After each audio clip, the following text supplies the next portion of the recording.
when it comes to growing girls and women's wrestling, we are so grateful. I think everyone across the country to the men that have stepped up over the years and made this happen.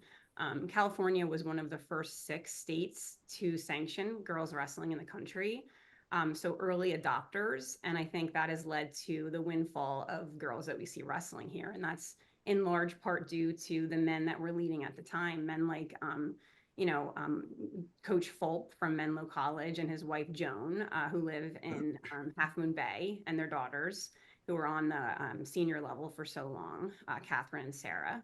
And so, you know, Afsoon Johnson comes from this area. There's just a really a wealth of history here in Hmm. California, and so the numbers don't lie. We have the highest numbers. I mean, we have obviously have a huge state, but the highest numbers in the country, and really women coming out of California that are ready to wrestle.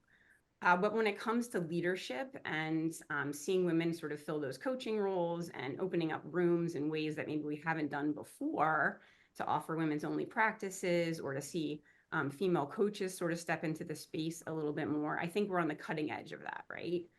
And so our efforts here are not, again, like you said, Brian, not to step on toes. We certainly don't Yeah. want to like say that we have all the answers. We totally don't have all the answers. I am learning as we go, but I'm trying to be brave, right, as a female leader in this space and say, like, I have some power here in this world of wrestling, which I didn't always recognize, by the way. Because of my familial connections, I have access to things like a wrestling room and a person that has power that's going to listen to my ideas. And Yeah. there's not a lot of female wrestlers or female leaders that have that. Like, how many female wrestlers that you know or leaders that have access to a wrestling room that they can control and sort of like plan practices around exclusively from, you know, their perspectives? There's not many. And so, you know, we're trying to start the girls, we're not trying, we are starting the girls only practices, and we're having coaches from the area. So awesome women who have like come up through the Bay Area wrestling and Hmm. beyond, coaching for us at these individual practices. And who knows, right? We're doing this from April to July. Like maybe if, like as we get together and we talk and we continue to kind of bring leaders together, maybe we'll move it to like a night at each club or something like that. We're certainly not trying to monopolize or like gather everyone's women. We're Yeah. trying to sort of you know, pull everyone together and create community and think of ideas to continue to grow California girls and women's wrestling. And on the other side, we're just really trying to do the same thing with the club as a whole, right? Like, I think we can really rally around wanting to see more D1 programs in California.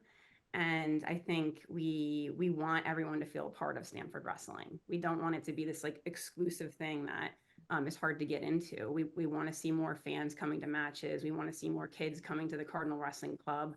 We don't want any clubs in the area to feel like we're fighting them for their athletes at all. Like, Yeah. however we can differentiate to be a resource for athletes at high schools, at clubs, like maybe they're going to come in for a specialized series that they reach out to us about, like, hey, could we see, you know, the Underhook series from, you know, Ryan Deacon, or can we see like Chris Ayres' Turk series? And, you know, we can work them through a time when they come and they get something out of being with us, and then they go back to their clubs and things like that. So we're trying to really like talk with each leader and differentiate in a way that we can all be connected to grow the sport. So yeah, so that's sort of the idea right now, but we could, Yeah. it's fluid. We're changing it. We're growing as we learn and as we talk to people.